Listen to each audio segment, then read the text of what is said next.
What exactly is going on here from your perspective? And can you give us an idea of what exactly is an unfair competition from both your vantage point and the vantage point of China's competitors who are arguing this?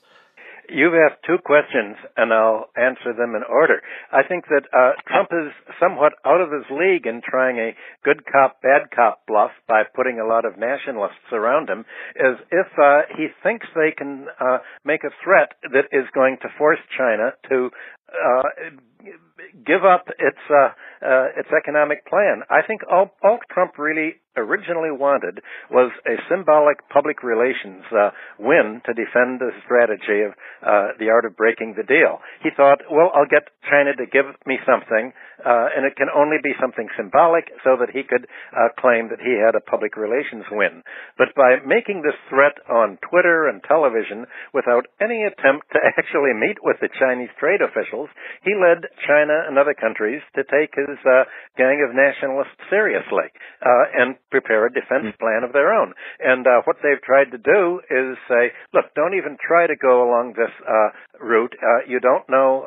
You're talking about trade, and at issue is the whole balance of payments. And what America is trying to do is push a dual standard on the world, just again as it did repeatedly in the 60s and 70s.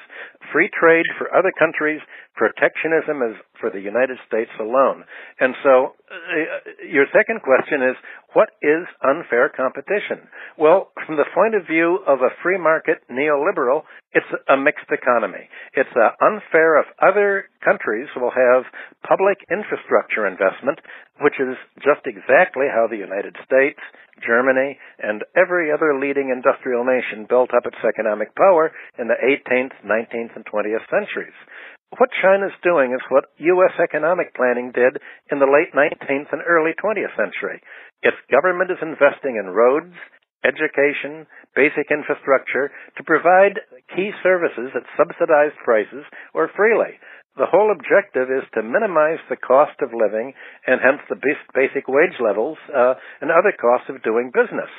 You know how America was able to outcompete with England and other countries by having subsidized education. We built roads, we built huge infrastructure, and the Internet was basically developed by government and turned over to the private sector.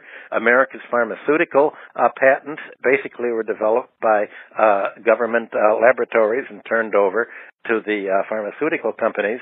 But when China provides public support for its economy, America says, well, it's unfair. You have to privatize and everything, and you have to tie your hands behind your back by turning your economy into a kind of Thatcherite economy. You have to let financial people add on.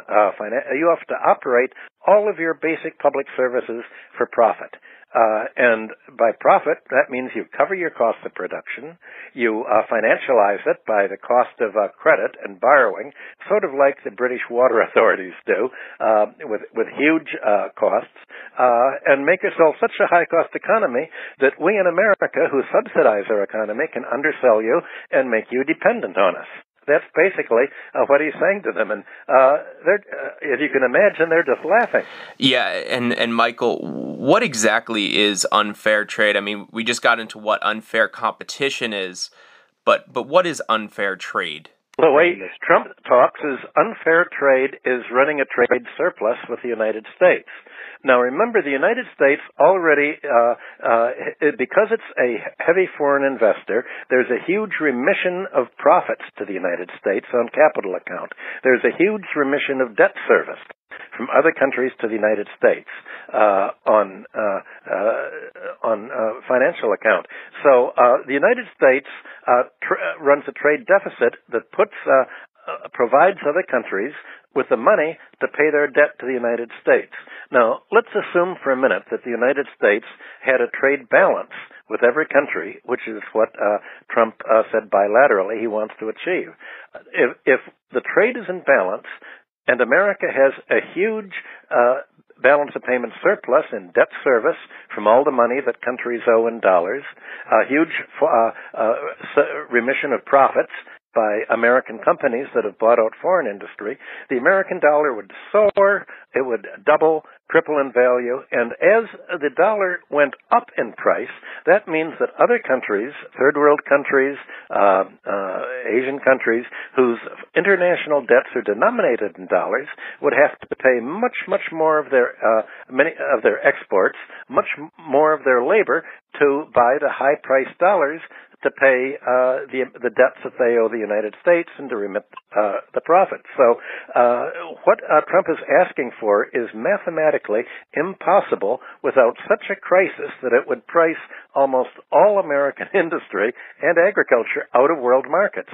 It would force other countries to be independent in their food supply and just about everything else. It would be exactly the same balance of payments tangle that occurred in the 1920s that broke down as a result of the inter-allied debts and the German reparations. And in the 1920s, my book on trade development as foreign development is all about basically that debate. John Maynard Keynes said, look, if you're going to insist in debts being repaid to the United States by the Allies for World War I, you have to provide them with the money to pay, and that means you have to open your markets by importing. You'll pay them dollars for the imports, and they get the dollars to pay you. There's a circular flow. Trump has no idea of the circular flow. He confuses the balance of payments with the balance of trade, and then says it's unfair for other countries not to drive the world economy bankrupt.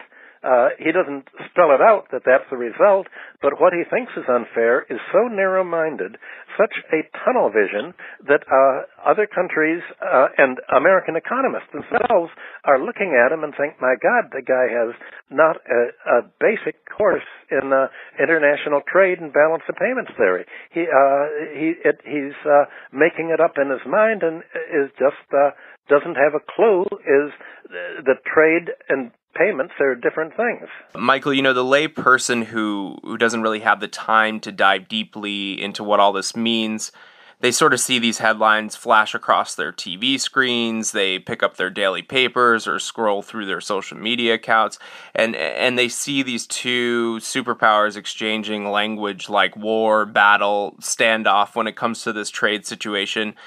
To the average person, that might appear kind of frightening. I can imagine anyone seeing these two powers go at it with each other with this type of language. I'm sure it's concerning to some degree. So what are we looking at? What can China do? Are we looking at an actual trade war like some press and pundits are suggesting? What can China do, and what do you think is going to happen here? First of all, it's not two powers going against each other. It's one power, the United States, going against China. China has not made any attempt at all even to reply because it says there have been no negotiations or discussions with the United States. What Trump says is America is becoming dependent on China, and it's threatening the American way of life. And he's defined the threat to American dominance. By dominance, what Trump means is making other countries dependent on the United States. It means other countries letting the Americans monopolize all of the high productivity, high technology, economic rent-yielding industries so that we can get all the profits, and they will essentially produce the raw materials for us and be customers, but we will be in control so that if we don't like China, we can do what we did in the 1950s and 60s and all of a sudden stop exporting to them and saying, we'll starve you if you don't follow the policies we want. That's what it did in the 60s when Canada broke the U.S. sanctions and exported the wheat to China to save it. This idea that other countries are threatening our ability to strangle them is so perverse and so basically asymmetric and evil that it's jaw-dropping.